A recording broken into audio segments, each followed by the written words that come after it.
Have you ever wondered what gives your favorite candies their bright red color?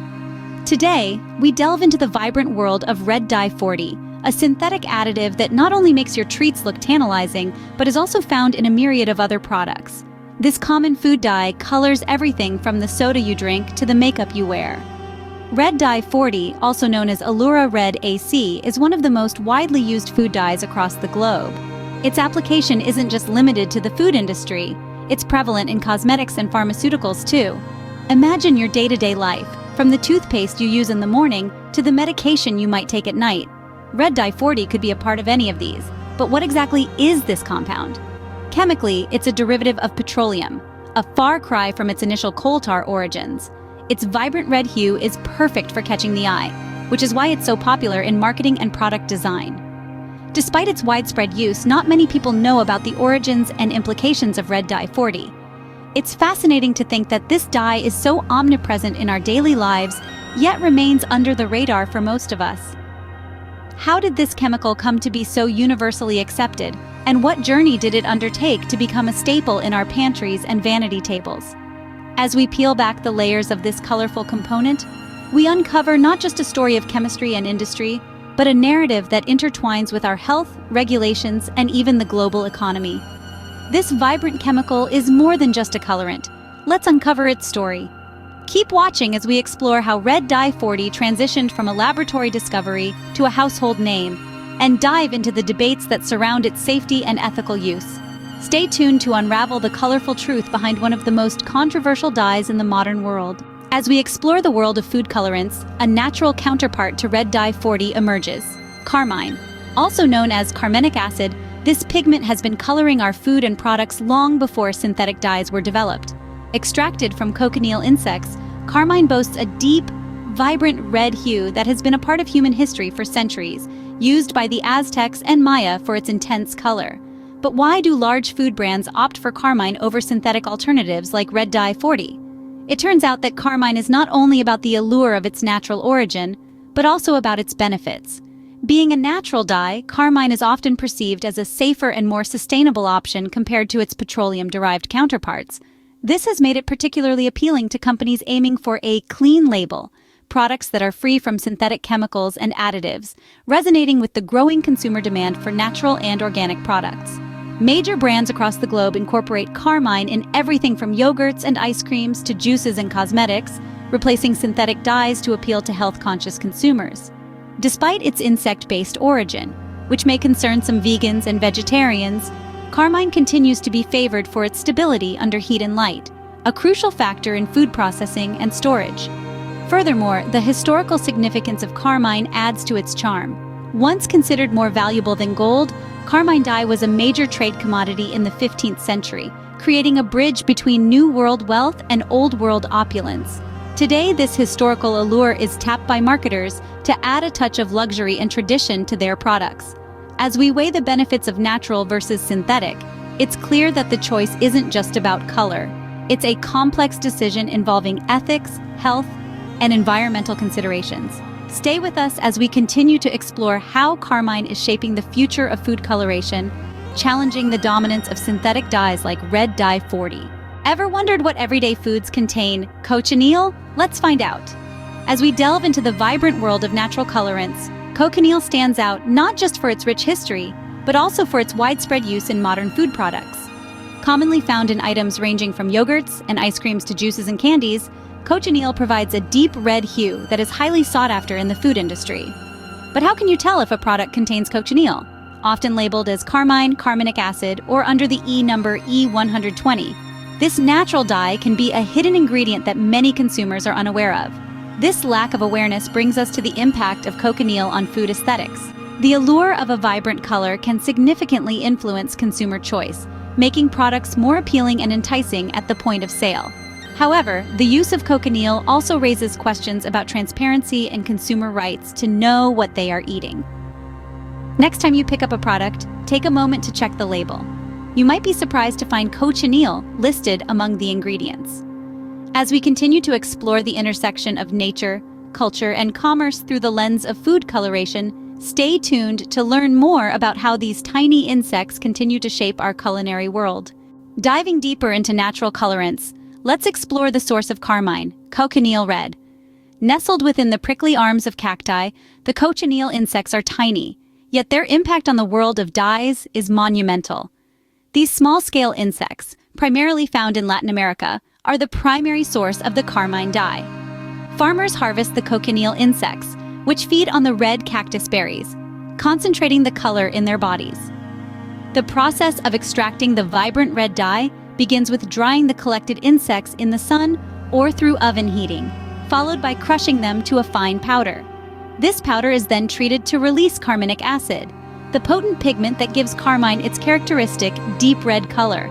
The use of cochineal red is not a modern innovation. Its historical and cultural significance stretches back over 1,000 years.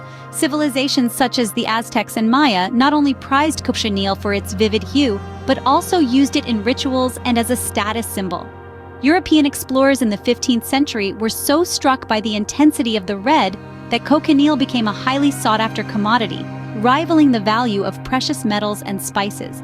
This led to its global trade and widespread use in fabrics and art during the Renaissance, making it a staple in the palettes of many historical masterpieces.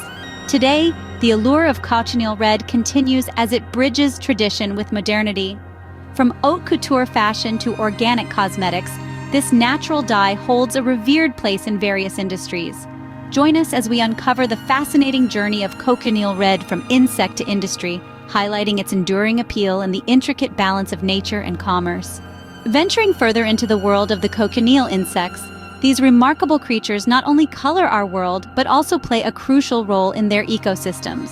Cochineal insects are a type of scale insect, part of a larger family that includes many agricultural pests.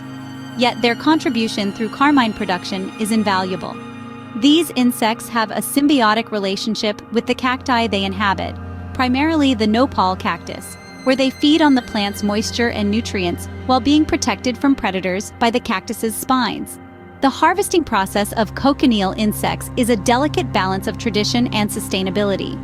It is predominantly carried out by small-scale farmers in regions of Mexico and South America who have honed their techniques over generations. These farmers carefully brush the insects from the cacti using a fine feathered tool, ensuring minimal harm to both the insect population and the cacti. This method helps maintain the ecological stability and supports the biodiversity of the area. Sustainability is a cornerstone of cochineal harvesting. Farmers often follow crop rotation practices and natural pest management to ensure that neither the cacti nor the cochineal populations are overexploited. This approach not only preserves the health of the cacti and insects, but also ensures a continuous supply of high-quality carmine dye. The impact of these sustainable practices extends beyond the environment. For many local communities, cochineal dye production is a significant source of income. It provides economic stability and supports local economies in some of the most arid and otherwise unproductive regions. Furthermore, the global demand for natural and ethical products continues to support the market for cochineal dye, highlighting the importance of these communities in meeting modern consumer demands. As we explore the intricate relationship between these insects, the cacti, and the people who harvest them, it becomes clear that the story of cochineal red is as much about biology and ecology as it is about culture and commerce. Join us as we delve deeper into how these small creatures contribute to sustainable practices that benefit our environment and economy. Ever wondered how to make your own natural red dye? Let's dive into the process using cochineal insects. First, you'll need a few materials: cochineal insects, which you can purchase from specialty suppliers, a small pot, water, and a strainer or cheesecloth. Begin by placing the dried cochineal insects into the pot. For every 10 grams of insects, add about 200 milliliters of water. This ratio is crucial for extracting the vibrant red pigment. Heat the mixture on a low simmer for about 30 to 45 minutes, allowing the water to slowly extract the color from the insects. As the insects stew, they release carminic acid, which is the source of the red dye. Next, once the mixture has reached a rich, deep red, remove the pot from heat. Carefully strain the liquid through a fine strainer or cheesecloth to separate the dye from the insect husks. Be sure to squeeze out as much liquid as possible to maximize your dye yield. Now you have your cochineal dye, but to ensure the color stays vibrant, here are some tips. Add a fixative like alum during the heating process. which helps the dye bond to fabric more effectively. For fabric dyeing, pre-treat your fabric with a mordant to improve color absorption and longevity. Finally, always store your leftover dye in a cool, dark place to preserve its color intensity. Now that you know how to make cochineal dye, you can start experimenting with natural colors in your projects. Whether you're dyeing fabric, paper, or even using it in artwork, cochineal dye offers a sustainable and vibrant color option that's both beautiful and environmentally friendly. As we delve into the world of natural dyes, it's important to understand the full life cycle of the materials we use, including how cochineal insects are harvested. Traditionally, cochineal harvesting is done by hand, where farmers in regions like the Canary Islands and Mexico carefully brush the insects off cactus pads into baskets. This labor-intensive process ensures minimal harm to the host cacti and allows for selective picking of mature insects. However, as demand grows, so does the need for efficiency. Some modern practices involve more mechanized methods, where entire sections of cactus are removed and processed to extract the insects. This can lead to greater environmental impact and raises questions about sustainability. Ethically, the harvesting of cochineal insects poses a dilemma. While it provides a natural and less toxic alternative to synthetic dyes, it also involves the killing of millions of insects. Traditional methods typically involve drying the collected insects in the sun or in ovens, which dehydrates them until death. More recently, methods to freeze or heat the insects rapidly are being explored as potentially more humane options. The impact on the insect population is another significant aspect. Sustainable farming practices are crucial to prevent overharvesting and to ensure that the cochineal populations are not depleted. Many farms implement rotational harvesting and maintain wild areas where cochineal can thrive without human interference. In conclusion, while the production of cochineal dye offers a valuable natural resource, it is accompanied by complex ethical and environmental considerations. Balancing cultural practices with modern demands and sustainability is key to the future of cochineal dye production.